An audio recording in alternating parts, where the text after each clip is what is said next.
Students, आज हम जो चैप्टर स्टार्ट करने जा रहे हैं वो है फंक्शंस।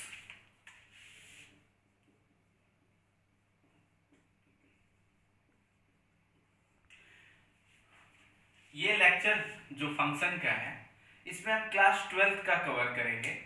11th में तुमने फंक्शन क्या है ये पढ़ा है, रिलेशन भी पढ़ लिए हो, और मैंने पिछले वीडियोस में रिलेशंस क्लास 12th का भी पढ़ा दिया है। Now moving ahead, functions class 11th में जो पढ़ते हैं उसमें तो है कि फंक्शन का डेफिनेशन, स्कीमेटिक, वो जो अंडे वाले डायग्राम होते हैं schematic diagrams, then types of functions में identity function, constant function, polynomial function और greatest integer function, modulus function, signum function, ये सब चीजें और कुछ अगर छूट रही हो तो मेरे ख्याल से इतना ही होगा। ये सारी चीजें हम 11th में पढ़ चुके हैं। फिर डोमेन, रेंज, ये सब हमें सिखाया गया है क्लास 11th में, तो इसमें तो कोई दिक्कत नहीं होनी चाहिए। फिर भी मैं एक पॉइंट जो उठा रहा हूँ, पहले डेफिनेशन के थ्रू ही मैं 12th वाले फंक्शन के पार्ट में एंटर कर पाऊंगा।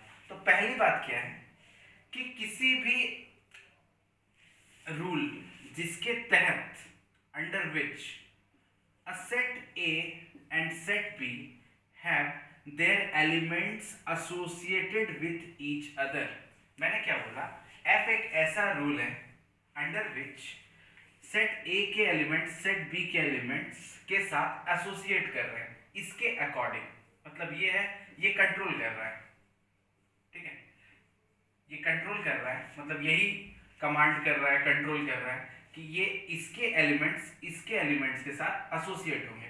पहली बात, A and B are non empty,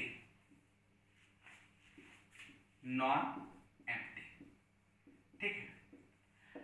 अब हम किसी भी फंक्शन को, फंक्शन यूज कर ही लिया तो फिर तो कोई दिक्कत, मतलब फिर तो कोई बात ही नहीं।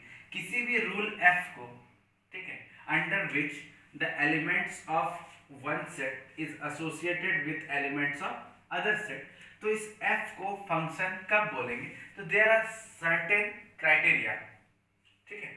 पहला क्या है, f must be a subset of a cross b, in fact proper subset.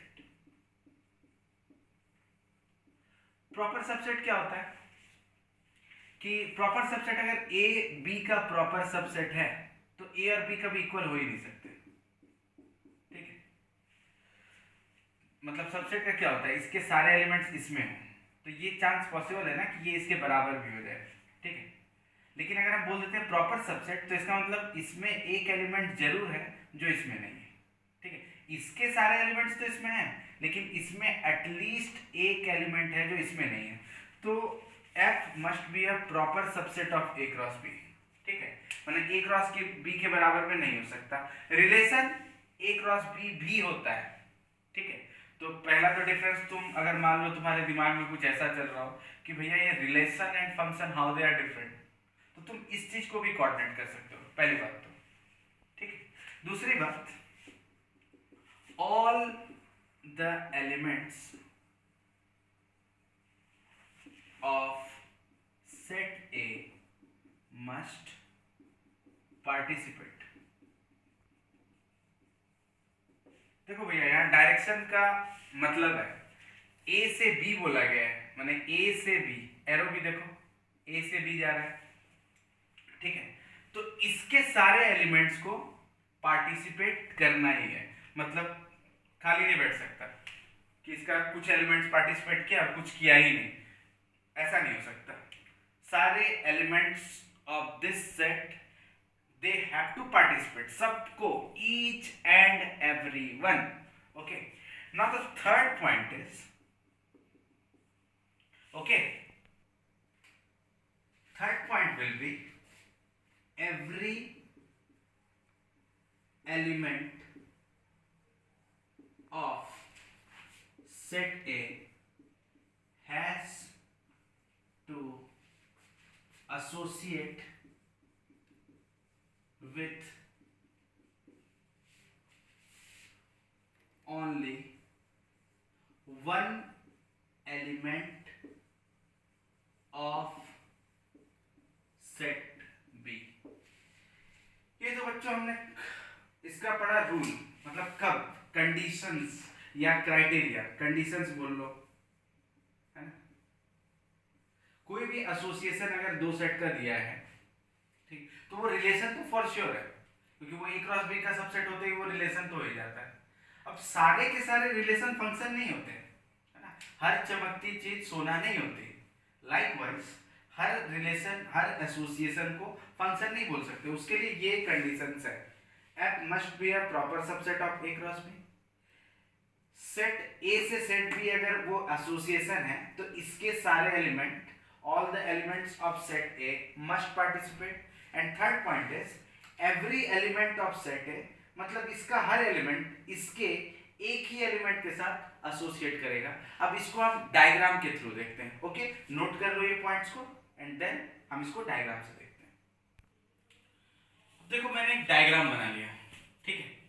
एक सेट ए हमने लिया है जिसमें एलिमेंट्स हैं A B C D E. Set B में एलिमेंट्स हैं 1 2 3 4 5 6 7, ठीक है। एफ एक ऐसा एसोसिएशन है जिसके अंडर में ए 3 के साथ है, बी 1 के साथ है, सी डी ई 7 के साथ है।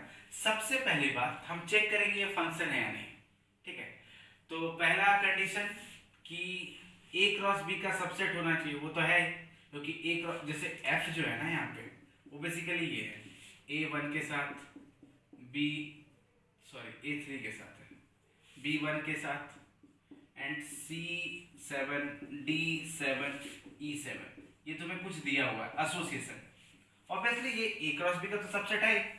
तो पहला कंडीशन तो फुलफिल्ड। सेकंड कंडीशन में क्या बोला गया है, इसके सारे एलिमेंट्स को पार्टिसिपेट करना है, खाली बैठा नहीं रह सकता, ठीक है। तो तुम देख सकते हो कि इसमें सारे के सारे एलिमेंट्स ने पार्टिसिपेट किया है। ओके, तो second condition is fulfilled. Third condition क्या है कि इसका एक एलिमेंट इसके किसी एक ही एलिमेंट के साथ एसोसिएट कर सकता है। इसका मतलब क्या बेटा, ठीक है, फोकस होकर देखो। इसका मतलब ये है कि इसका कोई भी एलिमेंट इसके किसी एक ही एलिमेंट के साथ एसोसिएट होगा। मतलब ए अगर 3 के साथ हो गया तो वो फिर किसी और के साथ नहीं हो सकता। ये पॉसिबल है कि फिर कोई दूसरा एलिमेंट भी 3 के साथ हो जाए। जैसे कि मान लो C 7 के साथ हो गया तो C किसी और के साथ नहीं हो सकता, लेकिन ये तो पॉसिबल है ना, D भी 7 के साथ हो जाए, E भी 7 के साथ हो जाए, ठीक है। इसको हम कैसे समझ सकते हैं, तो तुम ये समझो कि एक बच्चा है कोई, ठीक है, 9 to 3 टाइमिंग है स्कूल का। उस सेम टाइमिंग पे जैसे कोई एक स्कूल हो गया नित्यानंद पब्लिक स्कूल, ठीक है, और एक स्कूल हो गया नित्यानंद पब्लिक ग्लोबल रेसिडेंशियल, ठीक है। अब 9 से 3 रोहतक और 9 से 3 मान लो बरहाना, ठीक है। इस दोनों ब्रांच में कोई एक बच्चा एक साथ, दोनों ब्रांच में तो 9 से 3 प्रेजेंट रह ही नहीं सकता, ठीक है। 9 से 3 अगर टाइमिंग है 9 to 3, तो कोई बच्चा या तो रोहतक ब्रांच में पढ़ेगा या उसी टाइमिंग पे बरहाना वाले ब्रांच में होगा। ऐसा थोड़ी पॉसिबल है कि 9 to 3 सेम टाइम में वो यहाँ पे भी है और वहां पे भी, that is not possible. But ये तो पॉसिबल है ना, एक साथ में 500 बच्चे एक ही ब्रांच में जा रहे हैं, ठीक है, 1000 बच्चे एक ही ब्रांच में जा रहे हैं, ये पॉसिबल है। मतलब एक बच्चे का, जैसे एग्जाम्पल, तो यहाँ पे F जो है वो सारे क्राइटेरिया को सेटिस्फाई कर रहा है। ए क्रॉस बी का सबसेट भी है, इसके सारे एलिमेंट्स पार्टिसिपेट भी कर गए एंड इसका हर एलिमेंट इसके किसी एक ही एलिमेंट के साथ एसोसिएट है। तो ऐसे कंडीशन में हम बोलेंगे कि F is a function from A to B, जिसको हम लिखते हैं ऐसे, F maps from A to B। Function का ही दूसरा नाम है बेटा मैपिंग, मैपिंग। तो हम क्या क्या बोल सकते हैं, F is a function from A to B, या F is a mapping from A to B, या F maps from A to B। तो कोई दिक्कत नहीं, वो लैंग्वेज का हेरफेर है, बातें तीनों एक ही है, ठीक है। जैसे हमने 3 अलग अलग लैंग्वेज में बोल दिया, जैसे बांग्ला में हमने बोल दिया खे ना, हिंदी में बोल दिया खा लो, है ना, और इंग्लिश में बोल दिया ईट।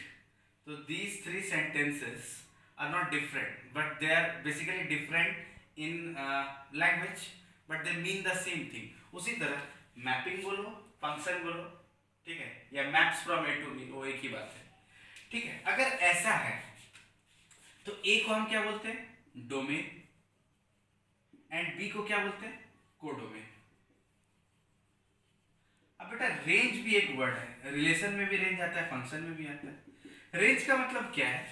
तो अगर एफ ए से बी है तो सेकंड सेट जो है ना, उसके ऐसे एलिमेंट्स का सेट, मतलब एक सेट होता है, रेंज भी एक सेट होता है, डोमेन भी एक सेट होता है, कोडोमेन भी एक सेट होता है। रेंज कैसा सेट है बेटा? तो रेंज में वैसे एलिमेंट्स आते हैं जो सेकंड सेट के जो पार्टिसिपेट कर रहे हैं। तुम यहाँ देख सकते हो 2 4 5 6 इन्होंने पार्टिसिपेट नहीं किया है। किसने किसने किया है?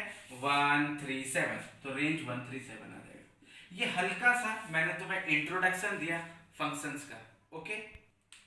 अब सपोज बच्चों फंक्शन ए से बी है, अब मैंने यहाँ पे बोल ही लिया, अब मुझे शर्म नहीं, कोई डर नहीं, मैंने बोल लिया कि f is a function from A to B, क्योंकि मैंने तुम्हें फंक्शन समझा दिया है, तो अब मैं बोल सकता हूँ सपोज इसका कोई एलिमेंट है x और इसका कोई एलिमेंट है y under the function f। अब रूल क्या, अब तो आज़ादी है, बोल सकते हैं f इज अ फंक्शन, मैंने पहले ही लिख दिया f is a function from a to b, x belongs to a and y belongs to b, ये सारा इंफॉर्मेशन हमारे पास है, ठीक है। If x is associated with y, then we call y is equal to f of x। और इसके पीछे और भी मकसद है बोलने का। x को इंडिपेंडेंट बोलते हैं वेरिएबल, और इसको डिपेंडेंट वेरिएबल बोलते हैं। x अपने हिसाब से कोई भी वैल्यू ले तो y उसके हिसाब से एडजस्ट होता है, ठीक है। अब यहाँ पे ऐसी बात है, अब यहाँ पे मेरा इसको लिखने का मकसद क्या है? मकसद ये है कि एक नोमेनक्लेचर है वो क्लियर होना चाहिए कि अगर y is associated with x, मतलब x y belongs to f, इसी को बोलते हैं ना, तो y is equal to f x, तो y is called image of x, image of x। इसको मैं घेर देता हूं, इसको अच्छे से लिखना, y is called image of x and x is called क्या बेटा? इमेज नहीं, यहां पे दूसरा वर्ड आएगा, कौन सा? Pre image. Pre image, x is called pre image of y, ठीक है। मतलब सेकंड सेट वाले वैसे एलिमेंट जिसके साथ फर्स्ट सेट वाला एलिमेंट एसोसिएटेड है, तो इसको बोलते हैं इसका इमेज एंड इसको बोलते हैं प्री इमेज। जैसे तुम सपोज करो यहाँ पे कुछ आईना वाइना टाइप का है, ठीक है, तो इसमें ये y जो है वो x का इमेज है, ठीक है। x फिर क्या हो जाएगा? y का pre image, y image of x, x pre image of y। यहां तक समझ में आया?